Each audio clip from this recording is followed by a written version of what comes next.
क्या आपने कभी सोचा है कि दुनिया के सबसे तेज़तरीन परिंदे और एक सुपरसोनिक जेट फाइटर में क्या चीज़ मुश्तरक है? जवाब छुपा है शिकारी बाज यानी पेरेग्रिन फाल्कन की नाक के अंदर। आज हम आपको बताएंगे कुदरत के उस अजीम शाहकार के मुतल्लिक जिसकी बुनियाद पर साइंसदानों ने दुनिया के सबसे तेज़तरीन त्यारे यानी सुपरसोनिक जेट्स के इंजन तैयार किए। आप सुन रहे हैं सुनो कहानी ऑफिशियल और मैं हूं वकास मकसूद। पेरेग्रिन फाल्कन फितरत का मिसाइल है। जब ये शिकार के लिए गोता लगाता है तो उसकी रफ्तार 320 किलोमीटर फी घंटा से भी ऊपर जा सकती है। कुछ रिपोर्ट्स के मुताबिक तो ये रफ्तार 380 किलोमीटर फी घंटा रिकॉर्ड की गई है।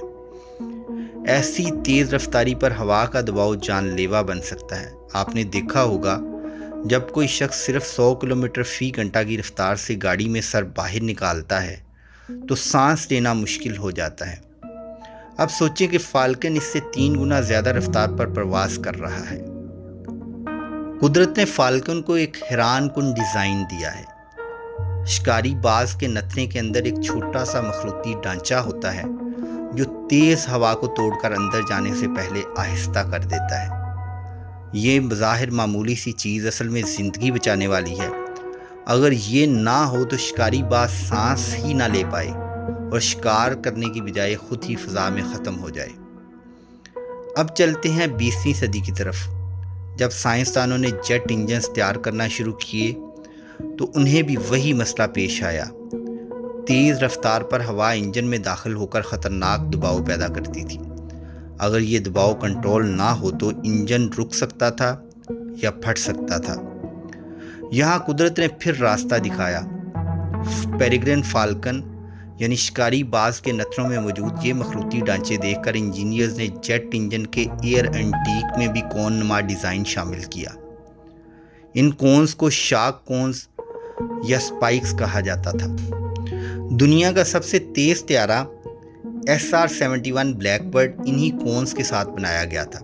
जब ये त्यारा 3500 किलोमीटर फी घंटा से ज़्यादा की रफ्तार पर प्रवास करता है तो ये कोन तेज़ हवा को तोड़कर मुनज़्ज़म करते हैं, बिल्कुल इसी तरह जैसे पेरेग्रिन फाल्कन के नथने इसे ज़िंदा रखते हैं। फाल्कन की सबसे ज़्यादा स्पीड 320 से 380 किलोमीटर फी घंटा होती है, जबकि फाइटर जेट्स की स्पीड 2000 से 3500 किलोमीटर फी घंटा होती है। SR-71 ब्लैकबर्ड के इंजन एंटीक में हरकत करते हुए कोन्स लगे थे जो रफ्तार के हिसाब से अपनी पोजीशन बदलते थे। ये सब एक मिसाल है बायोमिमिक्री की, यानी इंसान कुदरती डिज़ाइन की नकल करके टेक्नोलॉजी को बेहतर बनाता है। तो जब भी आप आसमान में किसी जेट की गर्ज सुनते हैं तो याद रखें कि इस टेक्नोलॉजी के पीछे एक परिंदे का कमाल छुपा है। इस सुपरसोनिक जेट के पीछे कुदरत का वही अजीम शाहकार है जिसको बुनियाद बनाकर साइंसदानों ने इतनी तरक्की की। पेरेग्रिन फाल्कन सिर्फ आसमान का शिकारी नहीं बल्कि इसने इंसान को सुपरसोनिक परवाज़ का राज भी दिया है। ये इस बात का सबूत है कि सबसे बड़ा इंजीनियर आज भी कुदरत ही है। फाल्कन के नथनों से लेकर जेट इंजन के एयर एंटीक तक कुदरत हमेशा सबसे बेहतरीन उस्ताद रहती है। अगर आपको ये कहानी पसंद आई हो तो प्लीज़ मेरे चैनल को सब्सक्राइब करें और वीडियो को शेयर और लाइक ज़रूर करें।